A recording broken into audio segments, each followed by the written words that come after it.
que l'on a donné à cette ville le nom de Soa. Le soleil se levait sur la terre. Lorsque Lot entra dans Soa, alors l'Éternel fit pleuvoir du ciel sur Sodome et sur Gomorrhe. Attention, je veux qu'on aille, on soit au même rythme. Il a négocié avec les anges.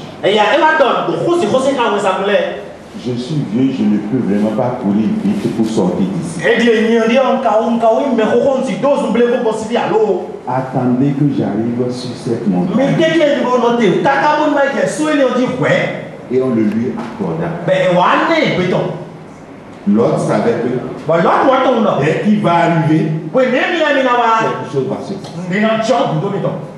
Connaissait-il le jour? Parce que la Bible dit alors, il faut alors, dès qu'il est arrivé maintenant,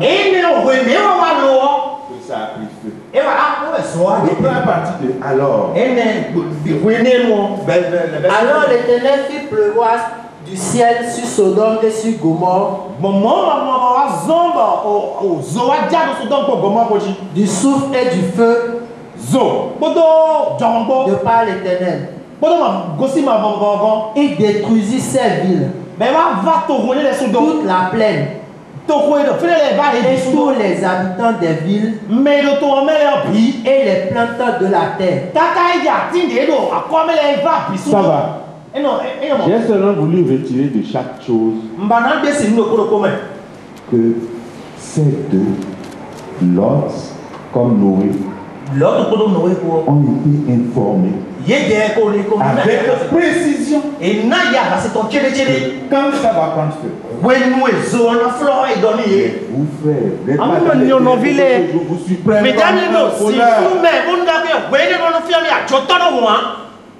nous sommes d'accord?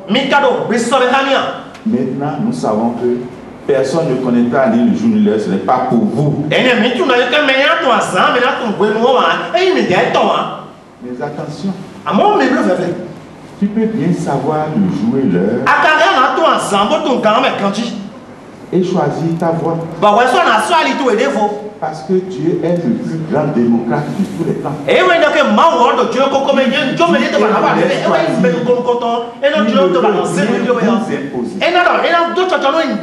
Ça se passe encore aujourd'hui. Vous savez que la première cause de mortalité au monde, ce n'est pas le cancer, ce n'est pas le sida, c'est quoi? Qui connaît ça? Hein? Non. Non, dans les faits réels. C'est le tabac. La première cause de mortalité au monde, c'est le tabac, c'est la cigarette. On écrit même sur la boîte. La cigarette nuit gravement à la santé. Ça nuit gravement à la santé. Des os dessus. Non seulement ils s'empoisonnent, mais ils choisissent d'empoisonner ceux qui n'ont pas choisi.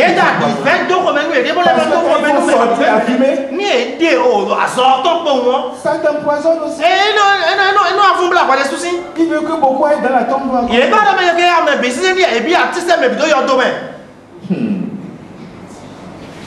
Le prophète Osée doit se retourner dans sa tombe 10 fois. Osée, il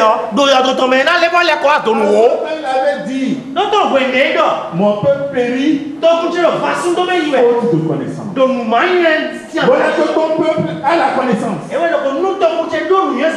Il choisit de mourir. Osée n'a qu'à maintenant parler. Mais ils ont la connaissance et ils choisissent de payer. Il n'y a pas un autre nom qui puisse sauver, sauf le nom. Il n'y a pas quelqu'un qui est mort et ressuscité.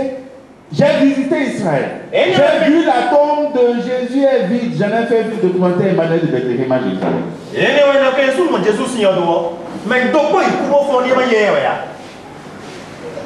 Nos ancêtres, d'ailleurs, même leurs caca sont dans leur tombe et puis leurs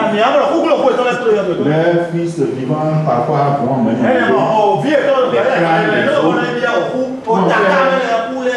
pour en faire, pour avoir de la puissance.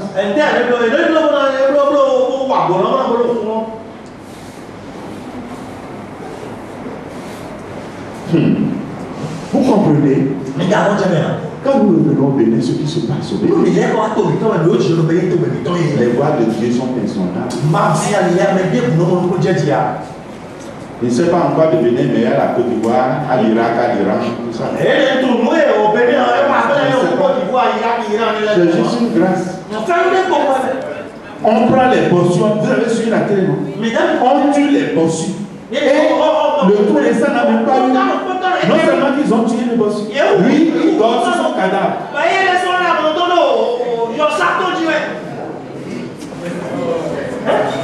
Est-ce que le Bénin est meilleur à Sodome et Gomorrhe?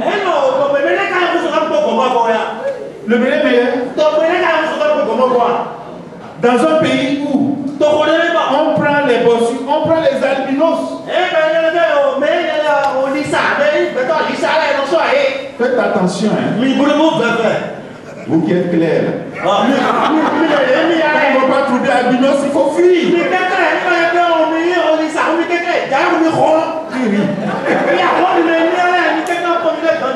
Mais ils ne vont pas trouver albinos, tu as chaud. Non,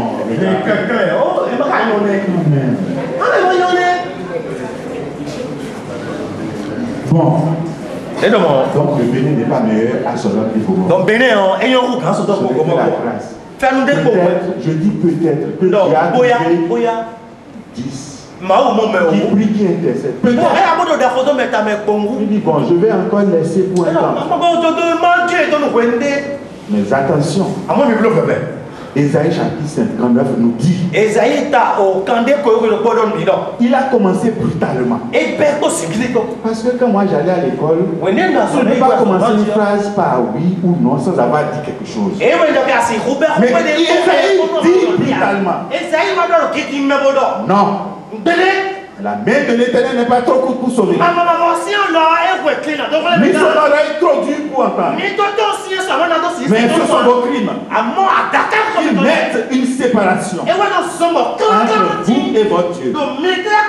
Ce sont vos péchés qui vous cachent sa face et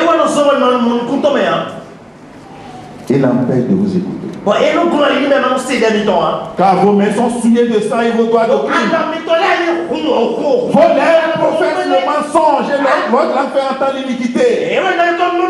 Nul ne se plaint avec justice.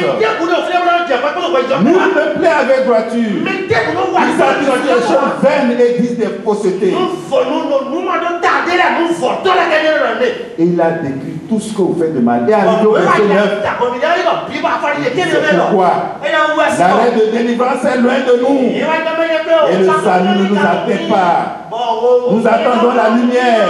Et voici les ténèbres, la clarté. Et nous marchons dans l'obscurité. Nous tâtonnons comme des aveugles non élus. Nous tâtonnons comme ceux qui n'ont point Dieu. Nous chancelons à midi comme de nuit. Il ajoute ceci. Au milieu de l'abondance, nous ressemblons à des morts.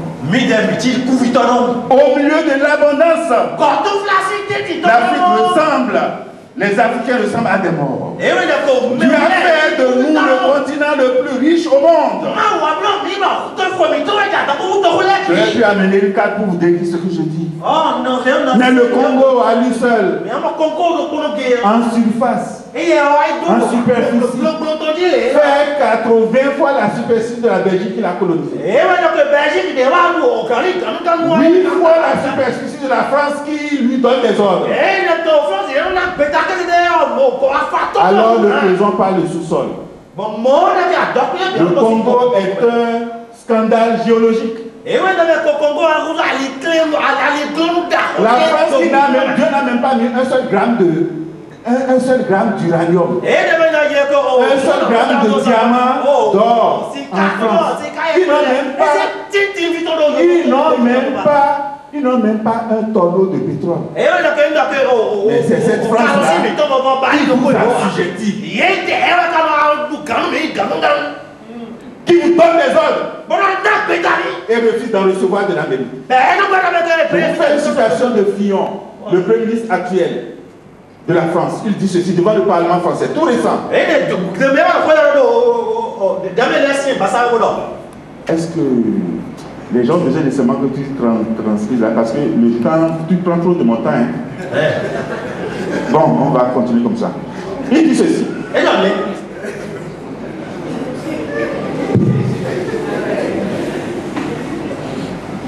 De la crise de Cuba. Le Cuba, si nous dit jamais. La crise de Cuba à la première guerre en Irak. De la crise des euromissiles au 11 septembre 2001. La France ne s'est jamais départie de son amitié à l'égard du peuple américain.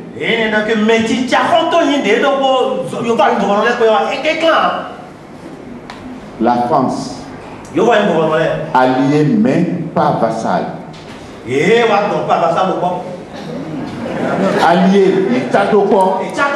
mais il n'est pas, la France n'est pas l'esclave des États-Unis.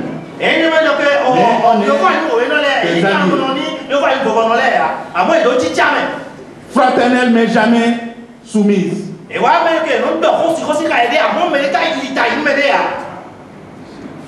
Quand tu prends les rapports des États-Unis avec la France, nous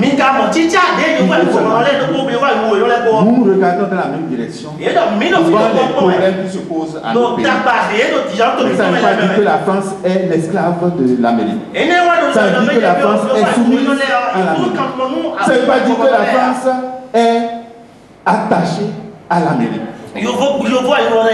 Voilà la nature de notre relation avec l'Amérique. Notre nation ne reçoit d'ordre de personne. Elle doit réfléchir par elle-même et pour elle-même. Nous sommes amis avec l'Amérique, mais nous recevons d'ordre, nous réfléchissons. Le jour où le Bénin peut dire cela, le jour où l'Afrique peut dire cela, et ses rapports avec les autres, on est développé. Et eux, ils vont être sous-développés. Pourquoi? Parce qu'ils sont développés sur la base des richesses de l'Afrique. L'uranium, le Niger est le deuxième pays producteur de l'uranium au monde. C'est ça qui donne en même temps l'énergie et en même temps la bombe. Mais la France vient prendre ça au Niger avec la société française qu'on appelle Areva et maintenant sous-traite avec les autres pays du monde, y compris la Chine.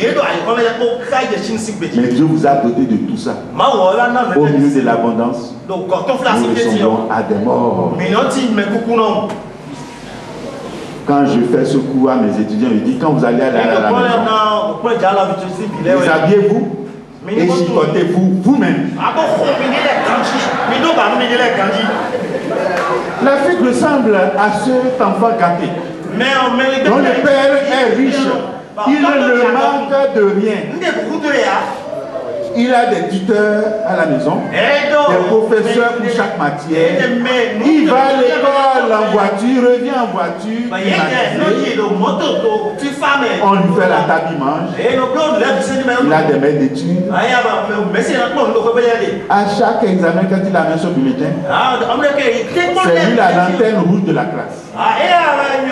C'est comme ça l'Afrique est devant Dieu. C'est comme ça les Africains, Dieu nous remet. J'ai tout fait pour ces gens-là. Qu'est-ce que je ne vous ai pas donné? Et je vous dis, le fleuve Congo à lui seul, il n'y a pas à Djalala, à Kosombo de compte pas. Le fleuve Congo à lui seul suffirait pour électrifier toute l'Afrique et il en aurait encore de réserve pour en vendre. Le fleuve Congo à lui seul. Dieu nous a oubliés? Non, est-ce que Dieu nous a oubliés comme ça? Parlons du Bénin. De l'Est à l'Ouest, notre site. Ceux qui sont jamais partis à Dassa, jusqu'à Parakou. Moi, je suis Dassa, je vais là souvent. Il y a de la terre non défrichée. Mais prends une parcelle pour mettre en valeur. Tu vas trouver 10 propriétaires. Tu vas trouver des juges, des avocats. Vous allez traîner pendant 10 ans. Pendant que le ciment coûtait 30 000 la tonne, aujourd'hui c'est 100 000 la tonne. Il dit 110 000 balles. Vous comprenez ce que je dis? Si ce que tu veux faire il y a 10 ans, fais ça encore aujourd'hui. Le développement est bloqué. Tant qu'on ne réussit pas le problème foncier, on est là. Le Burkina nous donne de la tomate et des légumes. Tout en étant dans le désert. Et du poisson tilapia. Lui ajoute les fraises. Alors que Dieu a affamé 2 peuples pour le Bénin, le Niger et le Burkina. Frappé par la sécheresse, décimé par les criquets. Le Bénin doit être le grenier de ces pays-là. Mais nous recevons de la tomate de là-bas. Regarde ton camarade. Regarde ton camarade. Dis-lui, j'allais te chiffrer si on n'était pas en train. Fâchez-vous, fâchez-vous.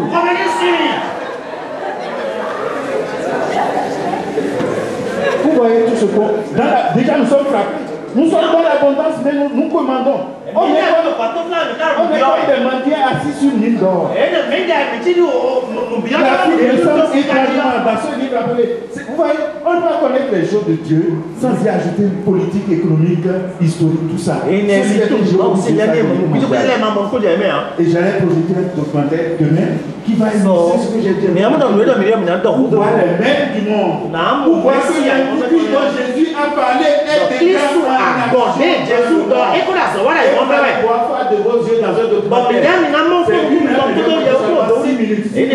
On va commenter. Pasteur, on a droit à la discussion. Je vais ramasser ceci pour comprendre. Je vais Les prophètes ont parlé avant la naissance de Jésus.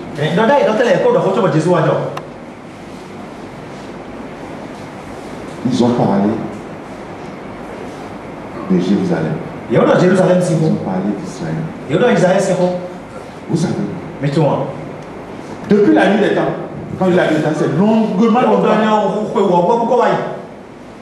Il y a eu des gens qui se sont battus, des peuples qui se sont battus. Le Maluma, c'est la guerre de Hitler contre tout le reste là. Ils ont occupé la France. Mais aujourd'hui, la France et l'Allemagne forment le couple pour l'Union européenne. Ce sont des amis, vrai ou faux. Toutes les guerres de l'Antiquité jusqu'à nous ont eu des solutions. Se sont terminées par soit des oublis ou bien même des réconciliations. Mais la Bible a parlé. Je vous dis, je suis passionné par la parce que quand je vois dans les faits ce qui se réalise, les prophètes ont dit. Je veux dire, si tu veux savoir la fin, il faut commencer d'abord le début. Si tu veux savoir la fin des temps, le retour de Jésus-Christ, fixe ton regard sur Jérusalem. Vois tout ce qui se passe aujourd'hui autour de Jérusalem. Alors vous dites, c'est vrai, c'est une interprétation. Si je les tiens éloignés parmi les nations, si je les ai dispersés en divers pays, je serai pour eux quelque temps un asile. Dans les pays où ils sont venus. Verset 17. C'est pourquoi tu diras, ainsi parle le Seigneur l'Éternel, je vous rassemblerai du milieu des peuples. Je vous recueillerai des pays où vous êtes dispersés. Et je vous donnerai la terre d'Israël. Ça vous dit quelque chose? Ça peut ne rien vous dire si vous ne connaissez pas l'histoire. C'est vrai, le chrétien doit connaître l'histoire, la politique, tout ce qui se passe là. Mais attendez, ça dit tout fait, comment c'est sorti? Ça, Jésus n'était pas encore né. Et le prophète a dit. D'abord, vous vous souviendrez. À Abraham, Dieu a dit, tes fils seront nombreux comme tes fils. Mais ils seront récalcitrants. Et comme punition, je vais les disperser. encore, je vais les ramener sur les terre. C'est une promesse faite à Abraham. Je vais les châtier, je vais les disperser.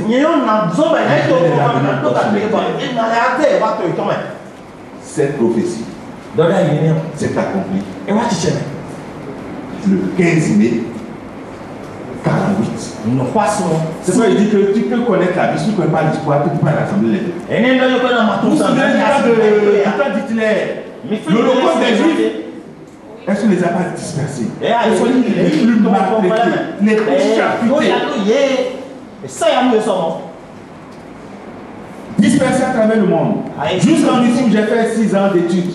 Mais quand le temps de rassemblement sonné, je vais vous dire un témoignage. Tu as ouvert les vannes de ces promesses.